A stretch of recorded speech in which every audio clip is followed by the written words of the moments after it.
بسم اللہ الرحمن الرحیم، السلام علیکم۔ آج کا جو ویلاگ ہے وہ انٹرنیشنل نیوز ہیں جو میرے پاس، جس میں امریکہ کے حالات، جس میں ایران اور امریکہ کے مذاکرات، جس میں روس یوکرین کی جنگ کے حوالے سے کوئی تھوڑا سا سٹے آیا ہے، وہاں پہ جنگ کوئی رکی ہے، یہ میں بات کرنی ہے، اور یہ کس وجہ سے رکی ہے، اور غزہ میں جو بمباری ہے وہ جاری ہے، جس کی وجہ سے ہلاکتیں جناب آج ابھی تک جو آج 70 لوگ شہید ہوئے ہیں، اور یہ اتنی زیادہ تعداد ہے لوگوں کی شہادت کی جو 1.5 سال ہو چکے ہیں اس جنگ کو، اور وہ ابھی تک بچے اور خواتین کی، دنیا کی ایسی کوئی جنگ نہیں ہے جس میں بچے اور خواتین کو شہید کیا گیا ہو۔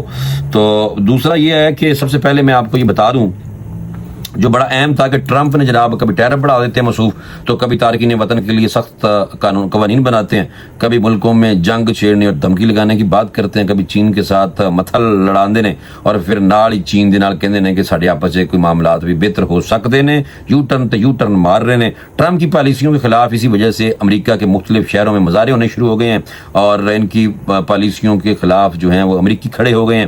امریکی میڈیا کے مطابق واشنگٹن اور دیگر شہروں میں ٹرمپ کے خلاف مظاہروں کی کال دی گئی ہے، جس کے بعد واشنگٹن ڈی سی میں مظاہرین جمع ہونا شروع ہو گئے تھے، اور ڈونلڈ ٹرمپ مخالف مظاہرین کی کال 50501 موومنٹ نے دی ہے۔ 50-50-1 یعنی کہ 50-501 کا مطلب 50 امریکی ریاستوں میں 50 مظاہروں کی ایک تحریک۔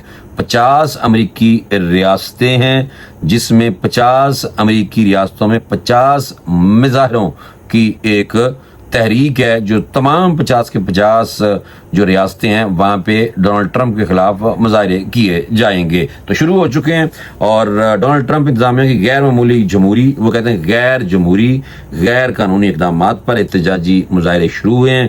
آپ دیکھتے ہیں کہ امریکی صدر کو یہ جو امریکہ میں ہی ان کے اپنے ملک میں ہی جو مظاہرے ہیں وہ کی چند چڑھاندے نے، اور اسی طرح مظاہرے جو ہیں وہ اسرائیل میں بھی ہونا شروع ہوئے۔ ایک بہت بڑا جلوس، اس میں ہزاروں لوگوں نے جناب جنگ روکنے کا کہا، اور اسی طرح کوئی کچھ ہزار 1500 بلکہ 15,000 جو فوجی ہیں اسرائیل کے، انہوں نے بھی غزہ کی جنگ روکنے کی بات کی ہے۔ تو جناب یہ ڈیولپمنٹ ہے ادھر اسرائیل کے اندر جو ہو رہا ہے، اور غزہ میں بمباری جاری ہے۔ اسرائیلی نژاد امریکی یرغمالی ایدان الیگزینڈر بھی ادھر لاپتہ ہو چکے ہیں، اور گزشتہ دن ایک فوٹوگرافر خاتون جو تھی، اس کے گھر والے یعنی کہ 9 افراد کو میزائل مار کے اسرائیلیوں نے تو اس کو شہید کر دیا تھا۔ بچی ویڈیوگرافر تھی بہت مشہور ترین،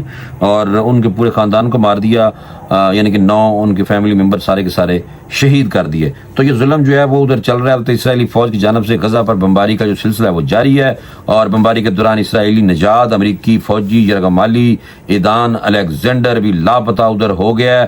اور یہ جو فلسطین کی مزاحمت تنظیم حماس کی القسام بریگیڈ کے ترجمہ ابو عبیدہ کے مطابق اسرائیلی بمباری کے دوران ایدان الیگزینڈر کی حفاظت پر مامور ایک محافظ بھی شہید ہو گیا ہے، جبکہ دیگر لاپتہ ہیں۔ دیکھیں یہ والے جو اس طرح کے واقعات ہیں، اب اسرائیل نے میزائل مارا ہے، اور ملبہ اگر حماس پہ ڈالیں گے تو پھر آپ کو یہ میں بتاتا چلوں کہ یہ دنیا کی ورلڈ وار 3 کی طرف ساری چیزیں جا رہی ہیں، اور اسرائیل کو بہانا چاہیے مسجد اقصیٰ کی شہادت کا، اور اسرائیل چاہتا ہے کہ وہ کس طریقے سے مسجد اقصیٰ کو شہید کر کے کوئی بھی بڑا واقعہ خود ہی کرا کے، کوئی میزائل اس طرف چلا کے کرا کے، تو یہ 3rd ٹیمپل بنانا چاہتے ہیں۔